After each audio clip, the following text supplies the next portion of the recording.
Mari belajar dari Italia. Apa yang sebenarnya terjadi di Italia? Apa yang bisa kita jadikan contoh agar tidak terjadi di Indonesia? Kreatif konten ini berasal dari artikel warga Italia, dipersingkat dan dilengkapi data agar lebih mudah dipahami.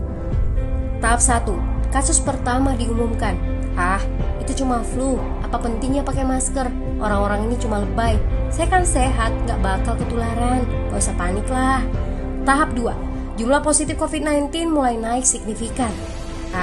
Cuma beberapa yang kena. Yang meninggal pun hanya orang-orang tua saja yang emang udah punya penyakit. Hidup seperti biasa aja lah. Pacaran, nongkrong bareng temen, jalan-jalan ke mall, tetep lanjut. Tahap ketiga. Jumlah kasus meningkat dengan cepat, berlipat ganda dalam 1 hari. Tingkat kematian pun bertambah. 7 Maret, lebih dari 5.000 kasus positif COVID-19. Zona merah diberlakukan di Italia. Wilayah yang dikarantina hampir 25% dari luas Italia. Sekolah dan universitas tutup, tapi tempat kerja, bar, dan restoran masih buka. Sementara itu, 75% wilayah lain masih menganggap enteng COVID-19. Anjuran mencuci tangan ada di mana-mana, tapi sekadar anjuran dan tak banyak yang melakukan. Tahap 4. Jumlah kasus meningkat pesat. Sekolah dan universitas ditutup selama sebulan. Darurat nasional pun diberlakukan. Rumah sakit menambah kapasitas, seluruh kamar dibersihkan untuk memberi ruang bagi pasien COVID-19. Tapi tak ada cukup dokter dan perawat. Ada terlalu banyak kasus pneumonia, terlalu banyak pasien perlu ICU, tapi ruangannya sudah habis, ventilator habis. Pada titik ini seperti kondisi dalam perang. Dokter harus memilih siapa yang akan diobati berdasarkan peluang bertahan hidup. Itu berarti pasien lanjut usia dan punya penyakit bawaan seperti hipertensi, diabetes, stroke tidak masuk prioritas karena tidak ada lagi ruang. Sistem layanan kesehatan seketika runtuh. Tahap 5. 9 Maret mencapai lebih dari 9.000 kasus. Seluruh kota Italia lockdown. Orang-orang bisa pergi hanya untuk keperluan darurat dan dalam pengawasan ketat.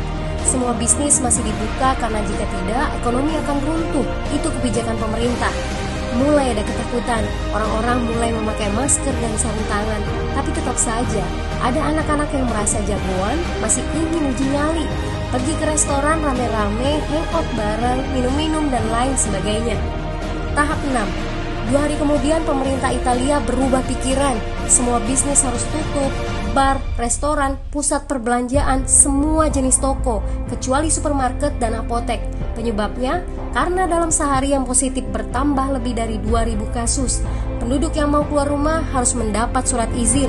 Surat izin ini didapatkan dari pos pemeriksaan polisi yang disebar di berbagai lingkungan. Yang melanggar bisa kena denda 3,3 juta rupiah. Bagi pasien positif yang tidak mau mengkarantina diri, bakal dituntut dengan pasal pembunuhan, hukuman 1-12 tahun penjara. 21 Maret jumlah korban meninggal di Italia terus meningkat melampaui Cina. Sebagai gambaran, luas Italia itu kurang lebih 2 kali Pulau Jawa. Penduduknya lebih dari 60 juta jiwa. Lalu apa yang harus kita pelajari dari Italia? Yuk, mulai dari diri sendiri, mulai dari di rumah aja. Jaga kebersihan lalu isolasi diri dan keluarga. Tidak keluar rumah kecuali sangat penting. Ini saatnya memulai solidaritas. Yang mampu harus mulai membantu yang tidak mampu. Ini adalah bentuk usaha dan doa kita semua. Semoga badai corona ini segera berlalu. Mari memulai kekompakan dengan membagikan informasi ini. Di rumah aja, mari belajar dari Italia.